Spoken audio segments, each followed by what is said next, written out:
This is Singapore Airlines, voted the world's best airline 11 times, and yet for 48 years, Singapore Airlines never posted a single annual loss, not during 9/11, not during the 2008 financial crisis, until COVID hit, and even then, they raised $6.2 billion from shareholders and came back stronger than ever. The only airline on Fortune magazine's list of the 50 most admired companies in the world. And this is Air India, lost money every single year since 2007. Famous for dirty planes, constant delays, and some of the worst customer reviews in aviation. An airline so broken that the Indian government gave up trying to fix it and sold it off. In 2024, Singapore Airlines bought a 25% stake in Air India.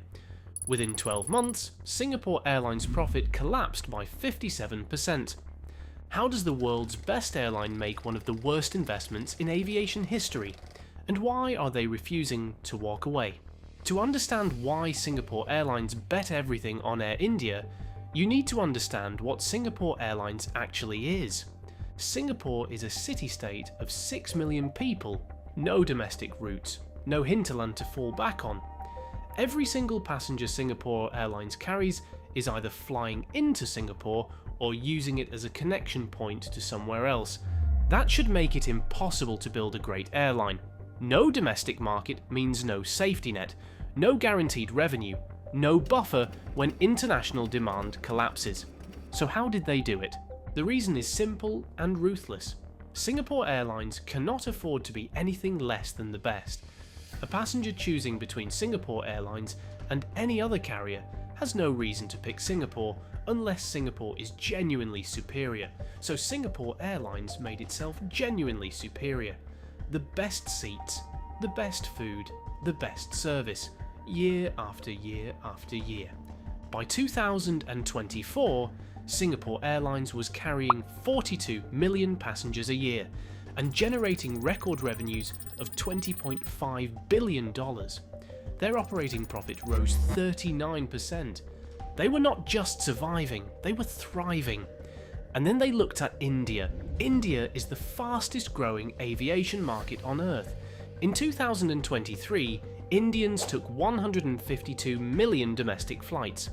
By 2047, India's middle class is projected to surpass 800 million people. 800 million potential passengers who are just beginning to fly. Every major airline in the world wanted a piece of that market. Emirates was expanding Indian routes aggressively. Indigo was becoming one of the world's largest airlines almost overnight.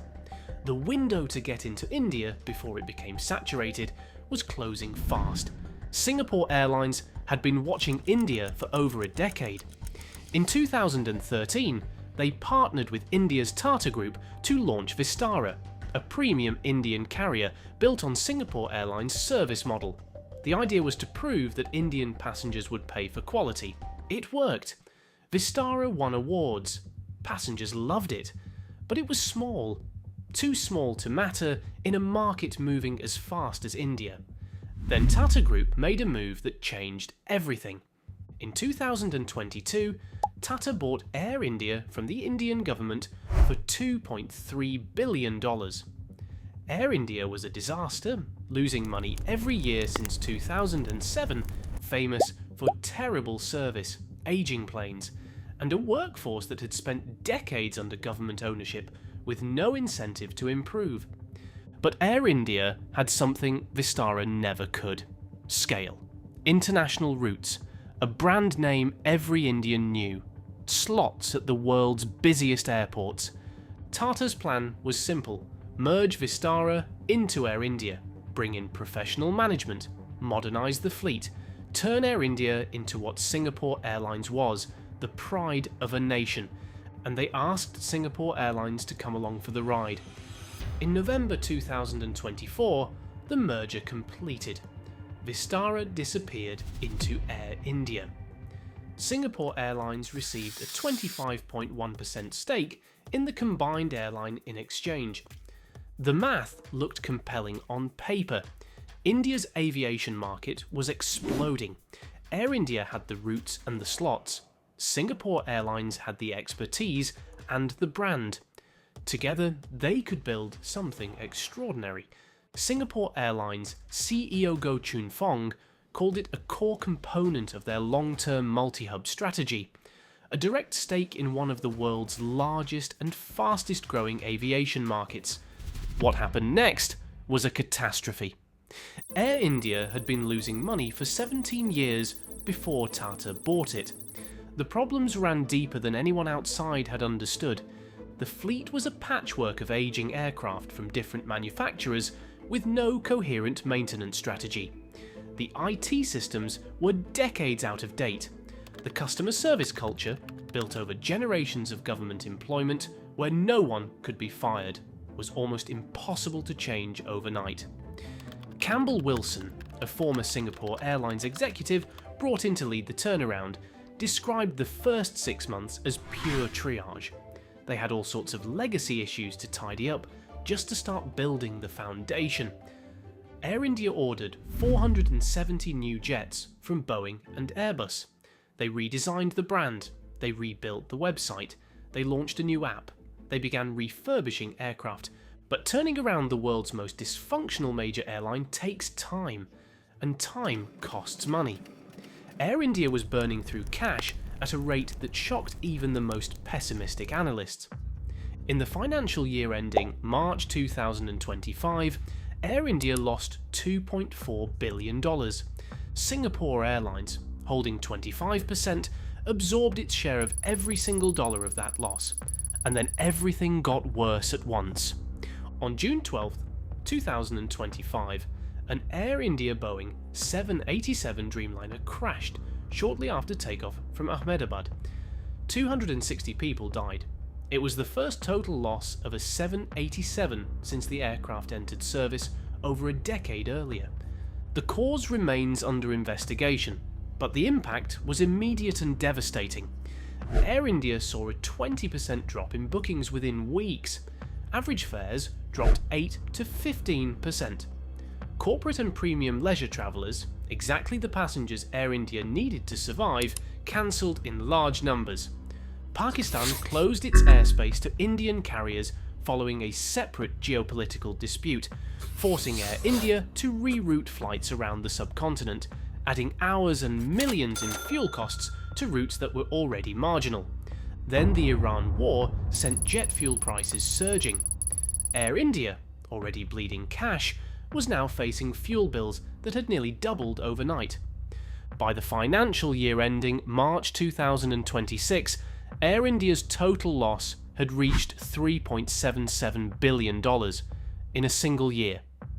Singapore Airlines' stake, which had been worth $2.02 billion, fell to $1.13 billion in value, nearly $1 billion of value gone.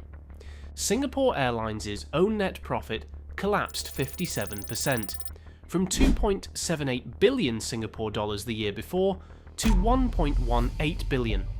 Their operating profit was actually up 39%. Their revenues were at record highs. Their core business, flying passengers between Singapore and the world, had never been stronger. But none of that mattered. Air India was drowning, and Singapore Airlines was going down with it. Here is what makes this story genuinely remarkable.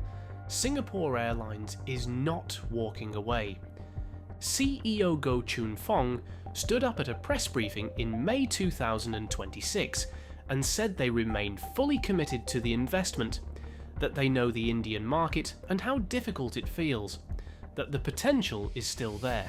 Air India is now cancelling 27% of its international flights, nearly 150 weekly services, between June and August 2026. Singapore Airlines has seconded 2 of its own senior executives to Air India to help fix operations. They are considering injecting additional capital into a carrier that has already lost over $6 billion since Tata bought it. The logic is not irrational. India's middle class is real.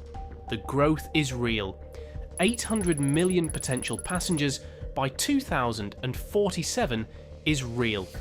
Singapore Airlines is playing a 20-year game, not a 2-year one, but the cost of that bet is being paid right now by Singapore Airlines shareholders, by passengers who expected Singapore Airlines to be untouchable, and by the reputation of an airline that spent 50 years building a standard of excellence that no other carrier in the world has matched. Air India CEO Campbell Wilson resigned in April 2026. The man Singapore Airlines trusted to turn around Air India is gone. A replacement has not yet been named. Singapore Airlines' stake value has fallen nearly 50% in 18 months. Air India is cutting flights, burning cash, and asking its shareholders for more money. And Singapore Airlines, the airline that never loses, is sitting on the biggest loss in its history. The question is no longer whether the Air India bet has gone wrong, it clearly has.